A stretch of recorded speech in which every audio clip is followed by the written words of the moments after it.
Welcome to the Dialogue Journal podcast, where we bring you thought-provoking discussions and readings that explore the rich and complex world of Mormon thought. I'm your host, Taylor Petrie, editor of Dialogue, a Journal of Mormon Thought. Today's episode features a unique presentation, Lester Bush's journey as seen by his wife, Yvonne. This personal reflection, written by Yvonne Bush, was presented on June 9th, 2023, at a session of the Mormon History Association conference honoring the 50th anniversary of Lester Bush's groundbreaking article, Mormonism's Negro Doctrine and Historical Overview.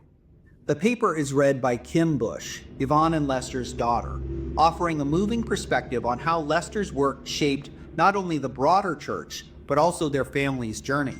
Yvonne Bush provides an intimate lens into the life of a man whose scholarship changed the course of Mormon history. Her account reminds us that behind every scholarly contribution are the personal and familial sacrifices that make such work possible. Before we begin, please note that the views expressed in this episode represent those of the author and not necessarily those of Dialogue Journal, the Mormon History Association, or the Church of Jesus Christ of Latter-day Saints. This paper is also included in the fall 2024 issue of Dialogue, part of a special roundtable commemorating the 50th anniversary of Lester Bush's landmark publication. If you haven't already, we encourage you to read the issue at dialoguejournal.com. As we reflect on the past, we also look ahead to future conversations. The Mormon History Association invites you to its 60th anniversary conference to be held June 5th to 8th, 2025 in Ogden, Utah. This year's theme, Junctions and Communities, explores how restoration traditions intersect with broader histories and cultures. Ogden, often called Junction City, provides the perfect backdrop for such discussions, with its rich history of indigenous trade, railroad development, and waves of migration. Additionally, don't miss MHA's Latter-day Histories lecture series, which features cutting-edge Mormon history research. Upcoming lectures include Jason Palmer on Peruvian Mormon Mujeristas, moderated by Elise Boxter, on January 9th, 2025, and Ameche Okafor, discussing Mormonism in Africa, an indigenous perspective, moderated by Dima Holbert, on March 6th, 2025. Proceeds from the lecture series support live streaming and recording of the annual conference, ensuring accessibility for members and the general public. And now, without further ado, here is Kim Bush reading Lester Bush's journey as seen by his wife, Yvonne. Lester Bush's journey as seen by his wife, Yvonne.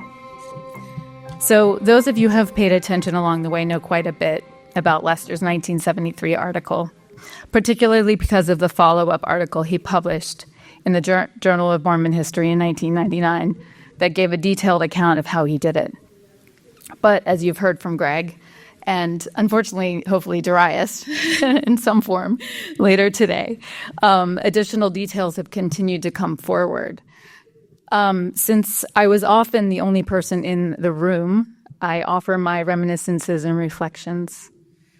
Lester and I started dating when I was 18. He was in his second year of medical school, and I was in high school. Think about that one for a second.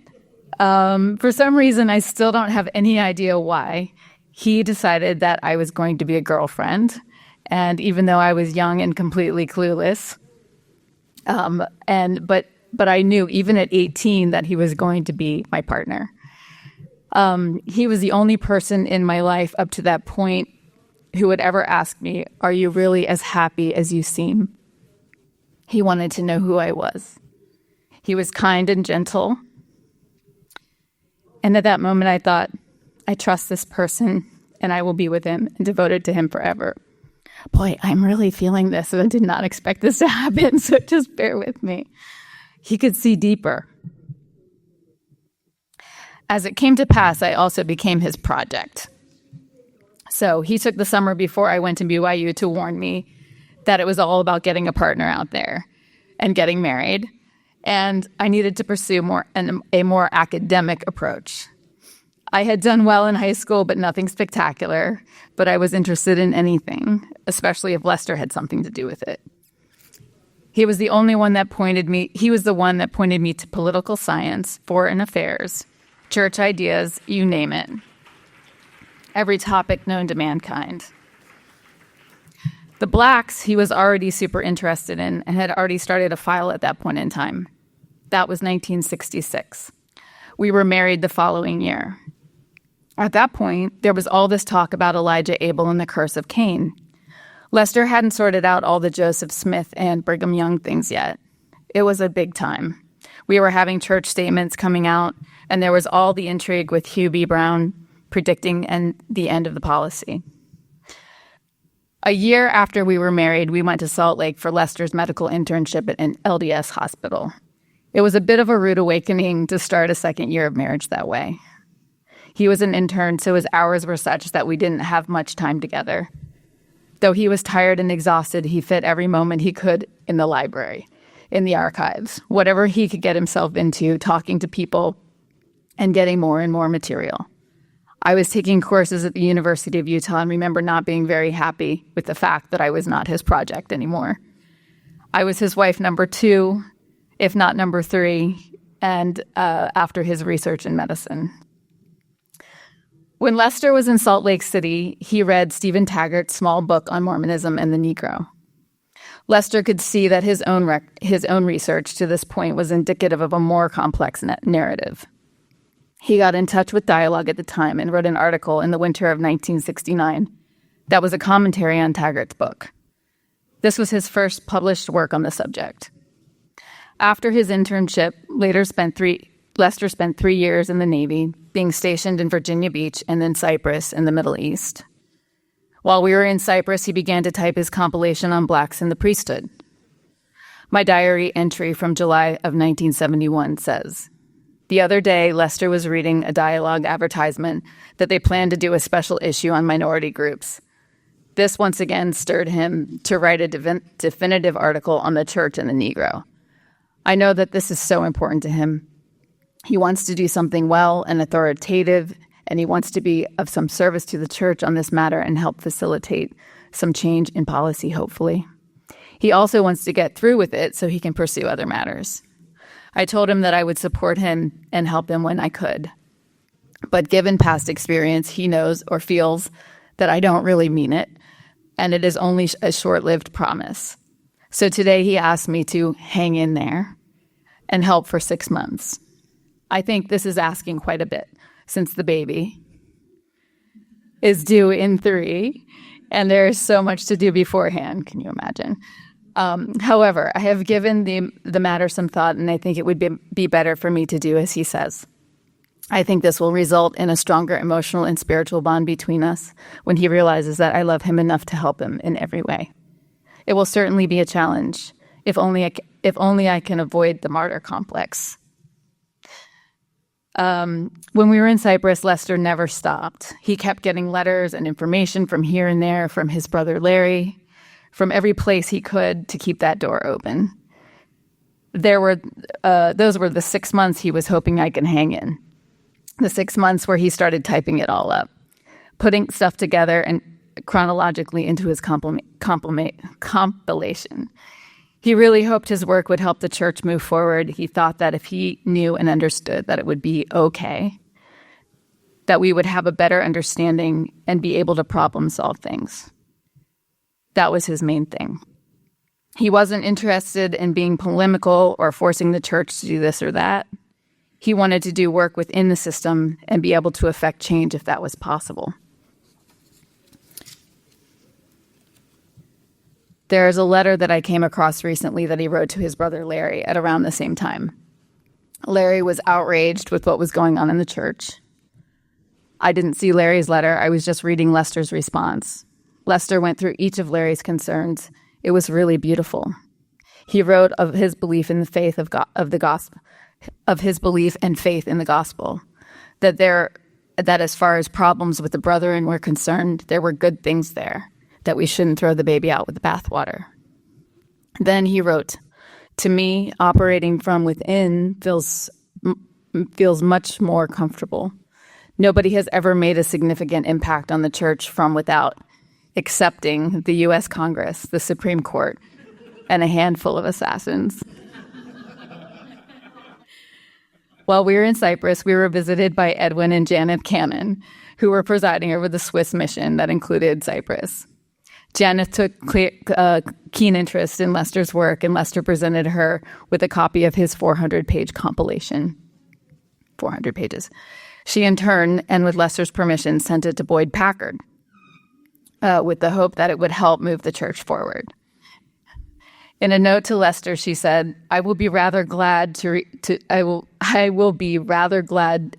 be relieved of the responsibility of personal possession of this treasure. It's a little like owning the Hope Diamond. One's pleasure in gloating over it is always dimmed by the vague fear of disaster." But instead of welcoming a documentary source, unlike the church had ever prepared itself, Elder Packer seemingly tried to evade and delay, if not fully prevent, the publication of the article and dialogue. Since that history was already presented in Lester's 1999 article, I won't dwell on it here.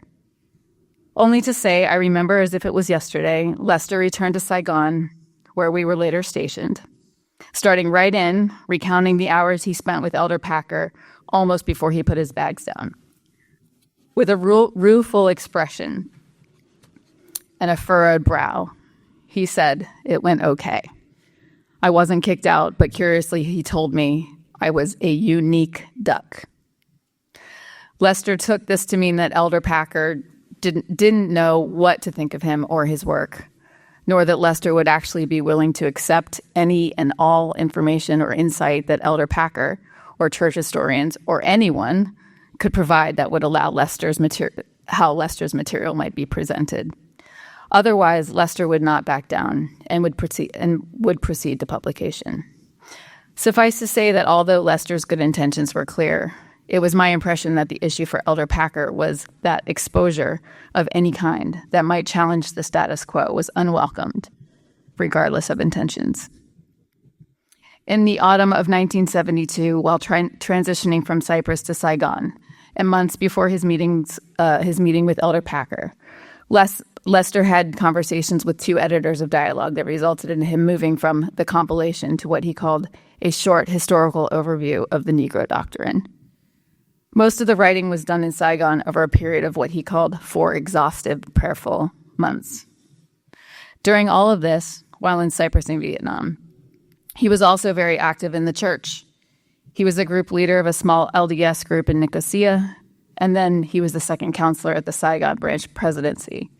In Saigon, he aided and abetted the efforts to advance the Vietnamization program in all of the church auxiliaries.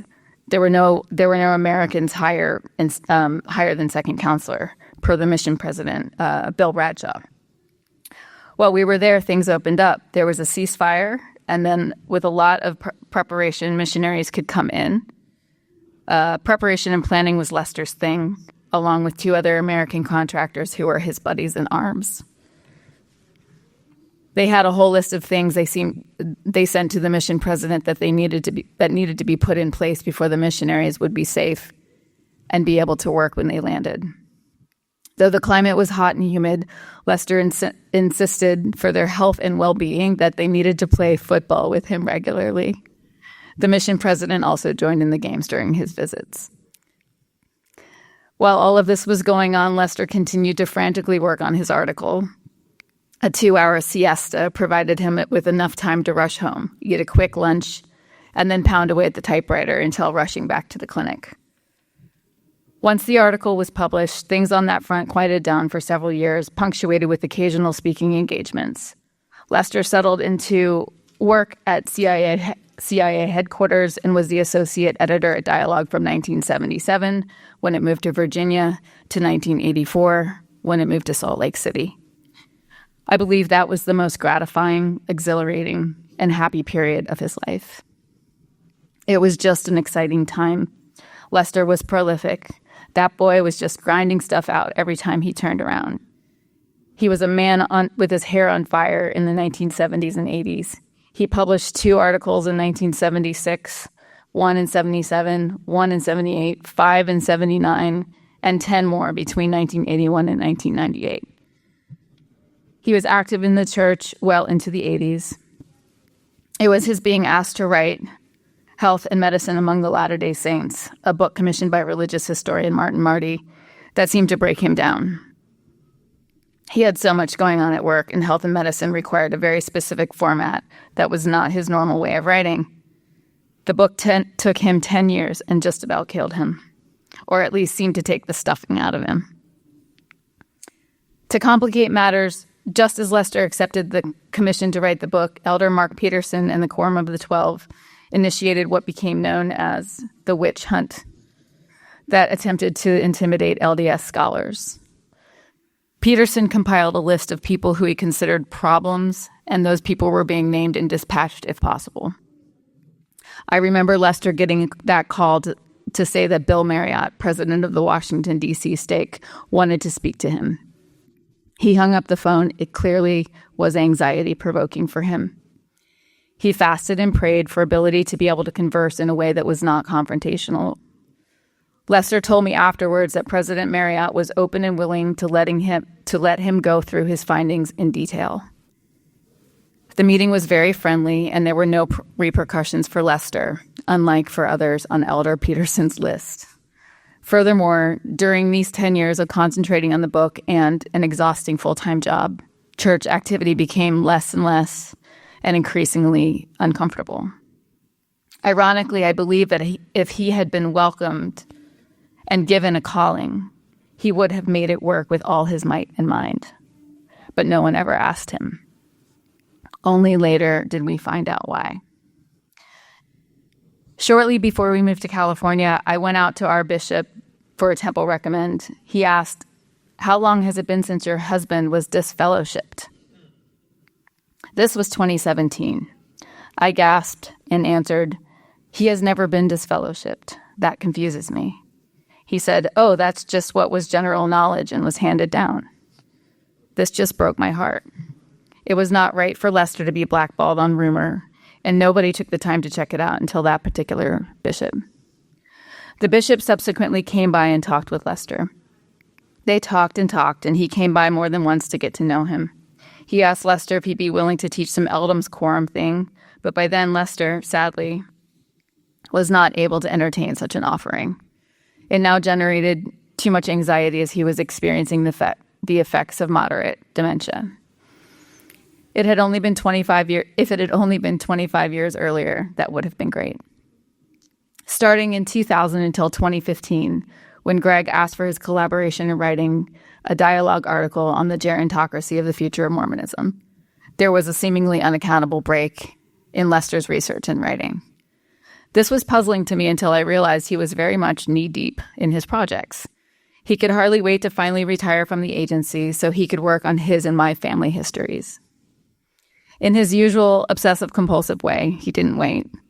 Efforts to access library materials and historical societies and take field trips got seriously underway by year 2000, only interrupted by world events such as 9/11 and its aftermath.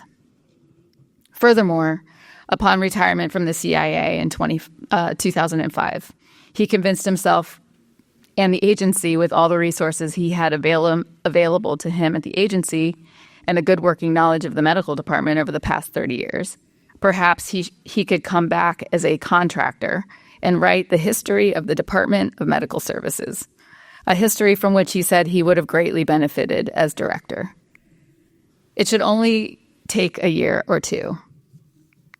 10 years later, after exhaustive work, he finished an 8-volume history that began with the Office of Strategic Services, which was the predecessor to the Central Intelligence Agency, and extended through the 1990s.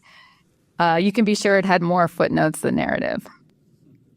Only one of the 8 volumes is unclassified and is titled "The Fighting Doctors of the Office of Strategic Services." Backing up a bit, the mid-1990s to 2015 were incredibly intense, demanding, and challenging years for Lester and the family. Life happens. Church presented an additional ongoing moral challenge as he worried there was a chance of unintentionally confusing people or even damaging someone's testimony now that the church had moved on. Fortunately, there were extraordinary bright spots that subsequently brought light back to his life and healed wounds that had been open for decades. The first was in 2015, when Lester was invited to give the Sterling McMurrin Lecture at the University of Utah. This is a prestigious endowed annual lecture. At first, he hesitated to accept the honor since he had been away from the field for so many years. He said, "I just don't know if it's right, whether I should do this." I would say, "You can do this. It's a true honor, and it will be a good thing for you to do." As it turned out, he was so pleased that after all these years, Rip Van Winkle awoke, and he found that his work was acknowledged as relevant. We had dinner with Marlon Jensen and Greg Prince prior to the lecture that evening. In my diary, I wrote of the dinner, you're getting this from both perspectives now, that it was singular and profound. Elder Jensen could not have been more affirming. The effect on Lester was truly visible, and the lecture was wonderful. This was the first time Lester and Darius Gray had ever met, a truly historic event. The morning after the lecture, Lester and Greg had breakfast with Elder Jeffrey Holland. My diary note said, "Breakfast with Elder Holland, confirming beyond any expectation, more healing." The breakfast was on Friday. The next evening, Lester and I walked around Temple Square, retracing the steps from the night before we were married. That's when Lester said, "Maybe this was my mission. Maybe this is why I was meant to do this work." This brought all the goodness back together. He knew he had done a good thing. He hadn't destroyed anything. He was a good person, a person of integrity, and a true heart. That was just a beautiful moment for me. I truly believe that it was for him as well. Another bright spot occurred 3 years later when Lester and Greg traveled together to the 40th anniversary celebration of the 1978 revelation. The morning prior to the celebration, they went to the church library, and which Lester had never visited. Upon hearing that Lester was in the building, Elder Stephen Snow, who is the church historian, came down from his office. This is a very historic moment, and we've all seen this from different angles, to spend several glorious minutes with Lester, letting him know how great his contribution to the church had been, how grateful he was personally to have had the privilege of meeting with Lester. Even though Lester was now visibly suffering with dementia, this meeting with Elder Snow, I believe, gave him a sweet and moving send-off that would abide in his soul forever. He was able to recall this moment with obvious excited joy to anyone and everyone who would listen for many weeks. And I dare say, he still feels and remembers even now. The healing was complete.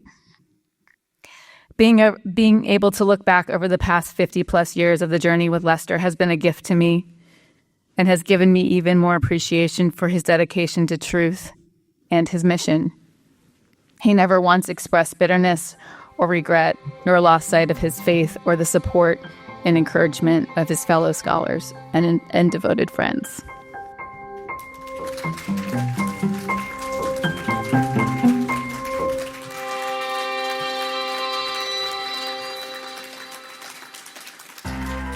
Greetings, my name is Rebecca DeSchweinitz, and I'm thrilled to serve as a board member at the Dialogue Foundation and as one of the hosts of Dialogue Gospel Study. In each episode, which we record live the second and fourth Sunday of every month, we welcome esteemed speakers from a variety of backgrounds to share their insights and perspectives on the Come Follow Me lessons.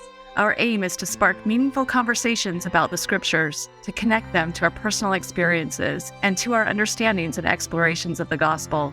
To stay in the loop with our upcoming lessons and this opportunity to engage with Mormon thought, culture, and belief, be sure to visit dialoguejournal.com and sign up for our newsletter. By doing so, you'll receive updates and timely links to join our live stream lessons. Additionally, you can catch up on our past guests and episodes by subscribing to Dialogue Journal on YouTube, Facebook, or wherever you listen to podcasts.